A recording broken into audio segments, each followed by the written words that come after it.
My name is Alan Honor, and I am a lawyer at the Democracy Fund. Just going to put on my timer to make sure I don't go too long here. My friend from the CCF was just asking you about a threat assessment from CSIS. I think prior to that, he put a statement to you from CSIS, and it is still up here. And I'll just ask the clerk to leave it up.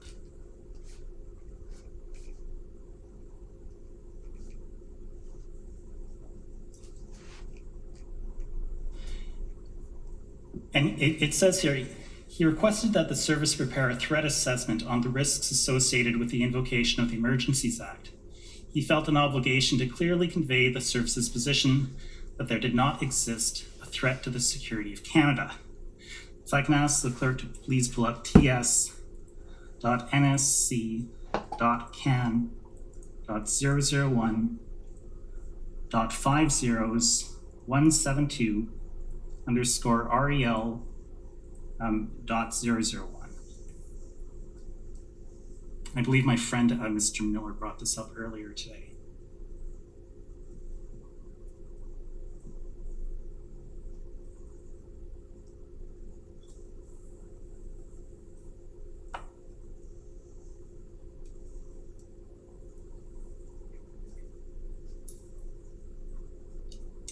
Just while we're waiting for that document, Ms. Drouin, you would agree with me. Okay, well, can we just make it a little bit bigger, please? And can we scroll down a little bit?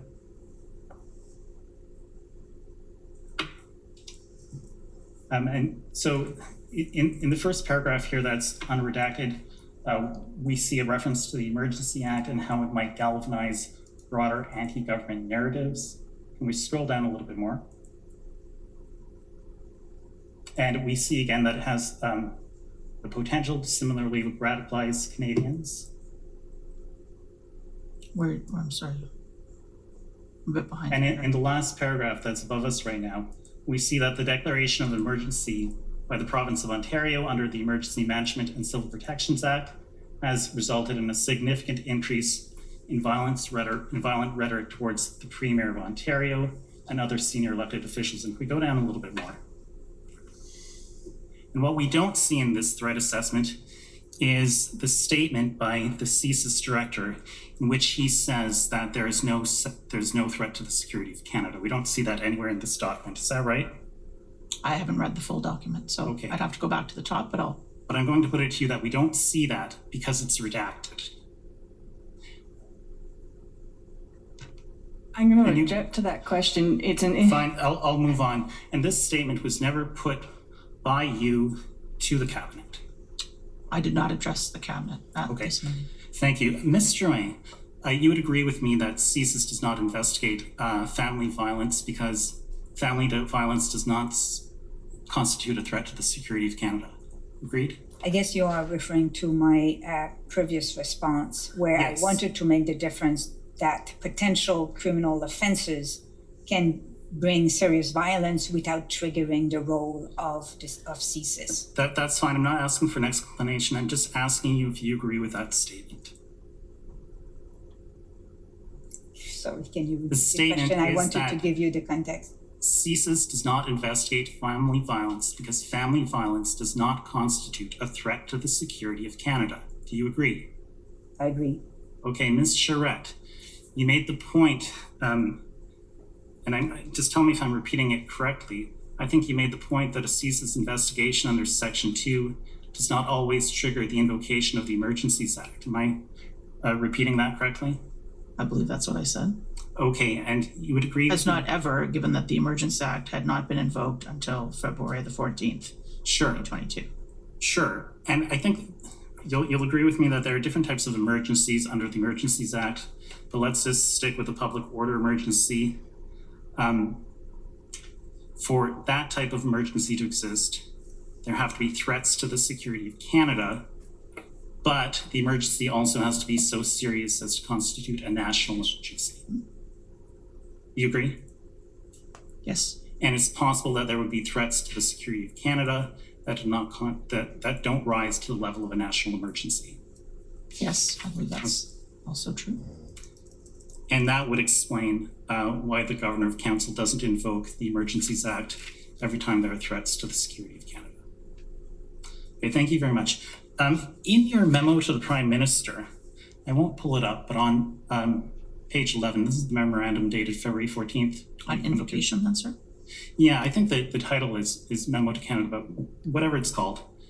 At paragraph 11, you say, when you're discussing communications, that the government could lean on like-minded messaging from external stakeholders and partners to support the need for the measures at this time.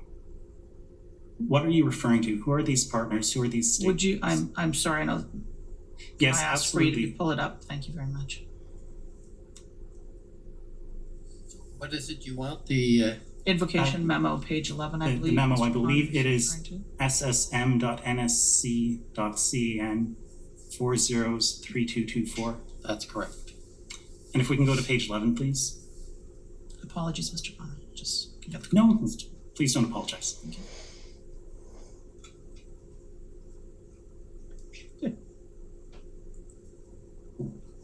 Okay, so right at the bottom here, for public communications, further public communications should emphasize the fair and proportionate action taken by government. And then the last sentence, the government could also lean on like-minded messaging from external stakeholders and partners to support the need for the measures at this time. Who are those partners? Who are those stakeholders? I think it's fair to say that we have heard from organizations like some of the business people in Ottawa, as an example. We have heard from, I'm sorry, just give me a minute here to just get my thoughts clear about this. Is it a reference to the RCMP? No, sir. Is it a reference to newspapers? External stakeholders and partners would not include a government organization.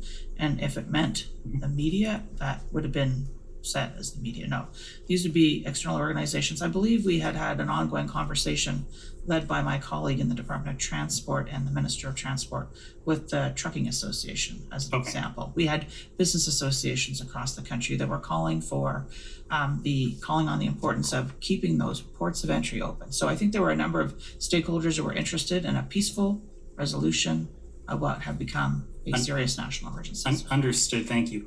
One last question. There was a threat assessment referred to in this memo to the Prime Minister.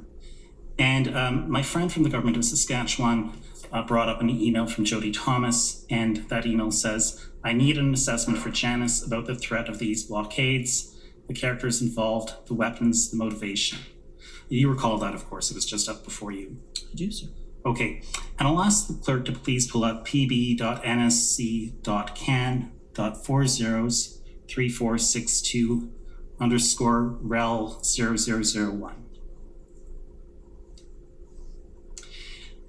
And just while we're waiting for the document to come up, I can tell you that it came up in the examination of Commissioner Brenda Lucki, and it's correspondence from Mike McDonald to Adriana Polas, and Mike McDonald is from the PCO, is that right?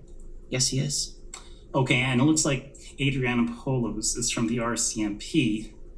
Now from Commissioner Lucky's exam, I think we concluded that Jody Thomas's request for a threat assessment was passed down to Ms. Polas.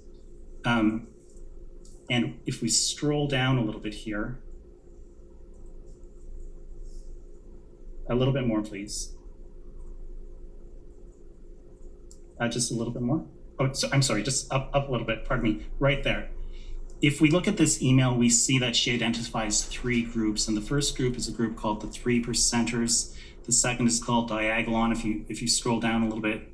And the last one is called Canadians First. Canada First. And I put it to you that these are the only IMVE groups that were identified by the RCMP. Those are the 3 groups that are in this email that Ms. Pelosi sent to the Privy Council office. Did the RCMP identify any other IMVE groups to you?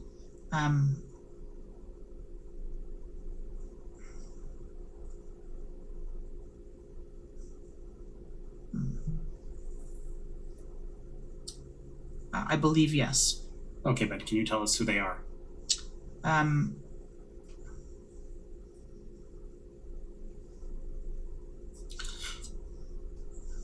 Maybe I'll do it the inverse way, which is, to be clear, as I said, this is an email between someone in the RCMP and someone in the Privy Council office.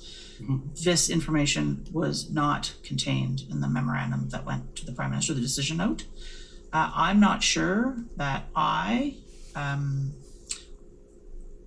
turn my mind to the details of who the IMVE extremists were, other than to be reported by the RCMP and other security agencies that there were known IMVE, I think they use the word targets, subjects of interest, involved in the protests. I'm sorry, I just didn't hear that last part. Okay.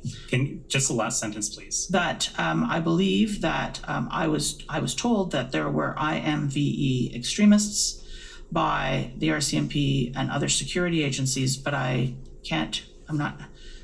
the specific identification of those, I can't give you a comprehensive list. Okay, and I'm out of time here, so let me just ask you one last question here.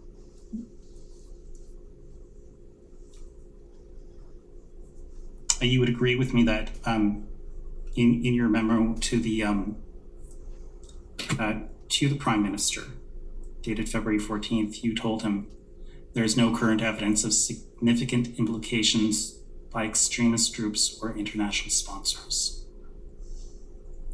I'll take your word for that. Can I suggest as well, as I said, this is an input, the official record that I would commend to you in terms of the evidence upon which the government based the decision to invoke the Emergency Act is contained in the Section 58 justification, which was tabled before the House of Commons. And I think that's the most reliable place to find the evidence that the government used to rely on to invoke. But the memo contains your advice to the Prime Minister. That is correct, and this is not in my memo, sir. With your support, our lawyers will be in Ottawa for the next few weeks, trying to hold our government accountable for its improper declaration of an emergency. To follow our work in the inquiry, visit thedemocracyfund.ca/commission, and please consider making a tax-deductible donation to help contribute to our fight. We thank you so much for your support.